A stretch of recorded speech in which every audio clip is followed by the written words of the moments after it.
Hi, welcome to another Malt cast with the Malt Activist, and today we have with us none other than quite probably the most hard-hitting bourbon out there in the market, part of the Buffalo Trace Antique Collection. I'm talking about this brute, the George T Stagg, weighing in at an impressive 64.6%, or for the sake of my American viewers, 129.2 proof, which is probably one of the highest ABV spirits out there in the market. I remember getting introduced to George T Stagg many years ago, and I think the first one I had, and don't fact check me on this, was 2012 or 13 or even 11, I think, and that one was 71.4% ABV.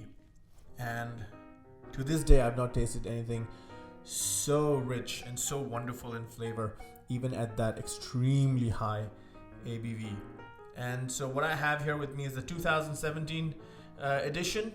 Now, the good thing about Buffalo Trace Antique Collection is that they release 4 different whiskeys every year. So they'll have the George T Stagg, they'll have the Eagle Rare 17, then there's the Thomas Handy Sazerac Rye, and then the William Larue Weller, which is also a straight bourbon. This 2017 bottle has been distilled in 2002, making it roughly 14 to 15 years old, and the literature says it's been aged in warehouses CKMNQ over at the Buffalo Trace Distillery. And according to Buffalo Trace, this batch contained more than 309 barrels, which is a little more than what they did in 2016.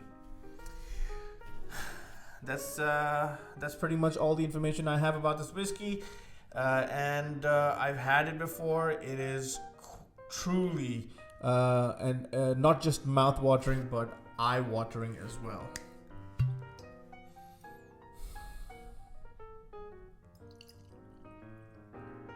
Oh yes, lovely color, as you can see. So there's no color added to this particular whiskey. One of the most strongest in-your-face noses you can find on any whiskey in the world. Oh wow, this one is so spicy. It's almost like a rye. It's that spicy.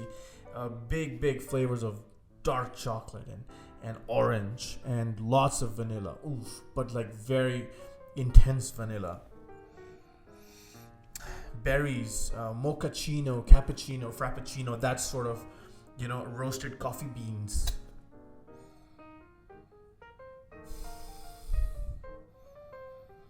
Then this dried rose petal,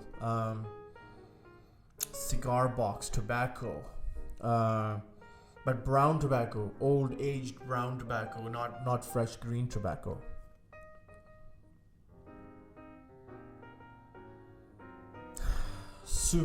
Super intense nose, nothing wrong with it, chock full of flavors. I know because I've had this before, if I sit with this for 45 minutes to an hour, it's going to keep evolving and changing, and that's the mark of just a beautifully complex spirit.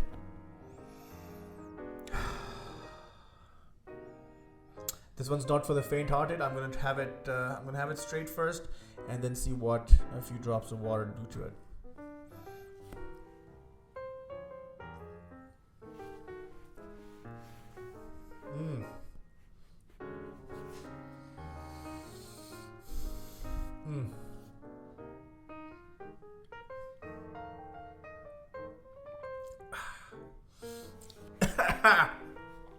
Ow. I have to catch my breath. This is not an act. This is just enormous amounts of flavor. It just explodes in your mouth. And because it's 14-15 years old, I decided to hold it for, I think, is hopefully 14-15 seconds on my palate before swallowing. It could be less. Definitely felt like more. Super intense palate. Lots of oak. Quite drying. But then big molasses and chocolate cake and bitter oranges. Again, a type of tobacco. Very rich, quite sweet, and massively spicy. Again, almost like a rye. Maybe not as savory as a rye though, but definitely as spicy as one.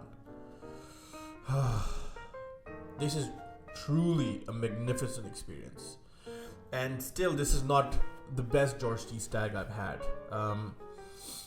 I don't know what's the best George T Stagg, but I've had a few that are slightly better than this particular expression. But still, this one still packs a massive punch.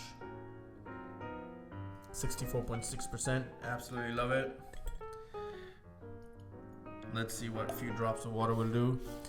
I'm guessing this is probably bringing it down like 60%.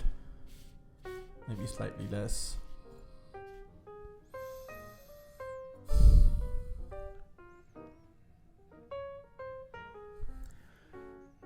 Water opens it up a bit more, makes it a little more floral. So now I'm getting more of the dried rose petals, if you ask me. Now it's like a some sort of savory curry, like spices. It's quite oily, rich.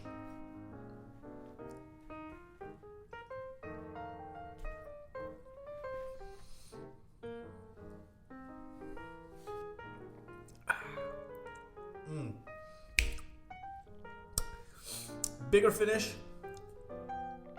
definitely more palatable with a touch of water, but I think for the full experience, comes back in waves.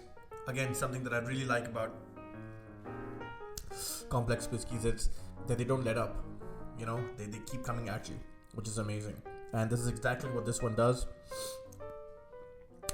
Personally, it's nice, it's palatable with water. It becomes a little more savory, to be honest. I would prefer it straight without any water being added to it to capture the full gamut of the flavor experience. Wow. I've always had a soft spot for bourbons. I think they appeal to my specific taste in whiskey for some reason. The chocolatey, vanilla, full-bodied mouthfeel. That's the kind of whiskeys I like, and this delivers on all fronts. Wow. We're like 11 in the morning, and this is gonna be a hard one to shake off for the rest of the day. But I'm glad I started off with this. Everything else is gonna seem pretty tame for the rest of the day. So yeah, I'm the Malt Activist. I'm glad you could join me. Please like, share, and subscribe. It's super important that you do. I'm trying to build up my subs. And thank you for joining me. Peace.